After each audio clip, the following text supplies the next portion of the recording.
I don't know if it's Marcia or Marcia. I think I always said Marcia as a kid, but I'm pretty sure it's actually meant to be Marcia. So apologies if I switch between the two.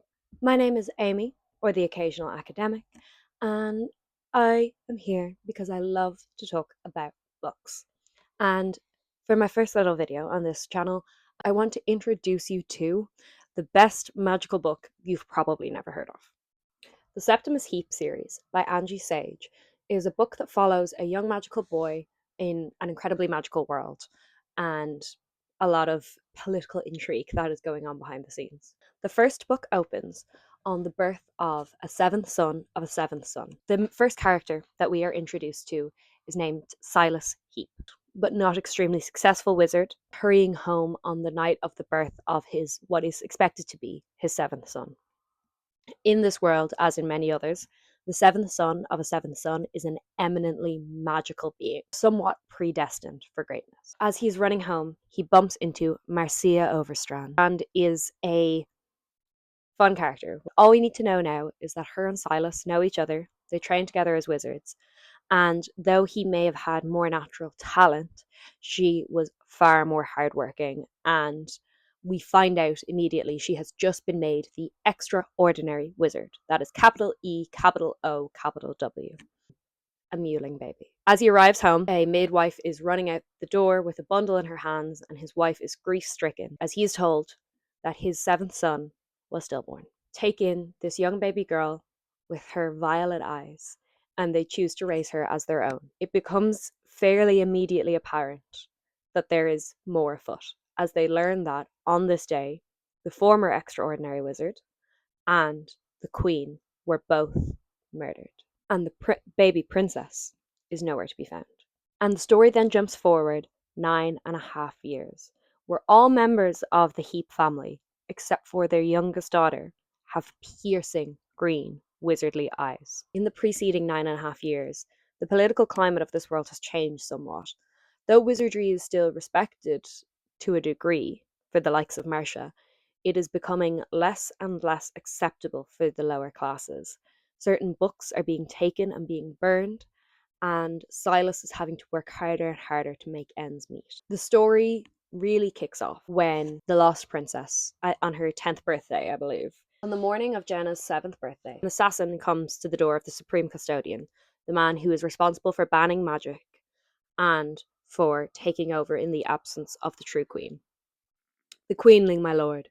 She has been found," the assassin said in a low voice. The Supreme Custodian sat up and stared at the assassin with his pale eyes. "Are you sure?" "I want no mistakes this time," he said menacingly. "Our spy, my lord, has suspected a child for a while. She considers her to be a stranger in her family. Yesterday, our spy found out the child is of the age." "What age exactly?" 10 years old today, my lord." "Really?" The Supreme Custodian sat back in the throne and considered what the assassin had said. "I have a likeness of the child here, my lord. I understand she is much like her mother, the ex-queen."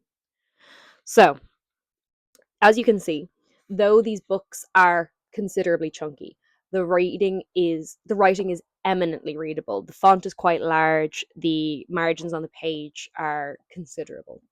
I inhaled this book series as a kid. I picked up the first four and read them in the space of a week, and then spaced it out slightly more as time went on. But without giving spoilers as to the mystery of our first book, essentially, when this assassin makes an attempt upon the life of this young lost princess, the Heaps make somewhat of a run for it in order to protect their youngest daughter. Marcia Overstrand becomes entangled in this flight from the castle. The system of magic in this book series is really interesting, and I very much enjoy it. So spells are written down as charms upon material, and essentially the more valuable the material, the rarer the spell, and frequently the more powerful the spell. So in the book, there are times when Silas scribbles a quick spell on a piece of toast, but then there are other bits of spell work that Marcia has that are on squares of solid gold, and everything in between. and we find varying degrees of rarity and power in between. Wizards, such that are the order which Silas and Marcia belong to, but then we also come across witches, and they run when the Heap family are on the run. They hide with Silas's aunt, who is a witch out in the Boglands. There are many plots afoot. There are two young boys to whom we are introduced and become part of the story. One is boy, I think 1407, boy 412. Boy 412 is a member of the youth army. He is stationed outside of the tower of the extraordinary wizard and becomes embroiled in all of the shenanigans that occur in this book. And then also Dom Daniel, who was a evil wizard believed to have been defeated, is attempting to make a return in this book series. He was involved in the death of the Queen, and we see his attempts to return with his apprentice, the seventh son of a seventh son, Septimus Heap. As these two young boys become embroiled in this story, many questions have to be answered. Who was involved in the plot to fake the death of young Septimus Heap? Will Jenna be found out as the missing princess? Who is boy 412, and where does he fit into all of this? Can they escape the hunter? Again, capital T, capital H. This man who is sent to track down the Heaps and Jenna. The book series is, I believe, 7 books long. They are very much children's books, and they are, again, as I say, eminently readable. As the story goes on, they evolve. We are introduced to new forms and new dangers of magic, and we also discover many new facets of this world. The stories of each of the Heap children evolve and garner their own depth, and we find out how they fit into this wider world. And I just cannot recommend this series enough. I think the magic that I felt reading these books for the first time as a kid, I can only compare to the likes of Harry Potter.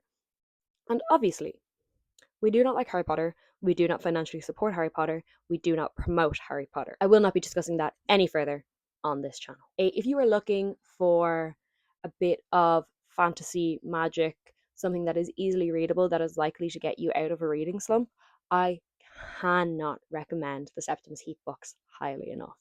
They are a massive nostalgia hit for me, and I reread them recently enough, and I could not believe how well they held up and how much I still enjoyed every single word and every single character. So that has been my first video. I hope to make slightly longer, slightly more in-depth videos as this channel grows.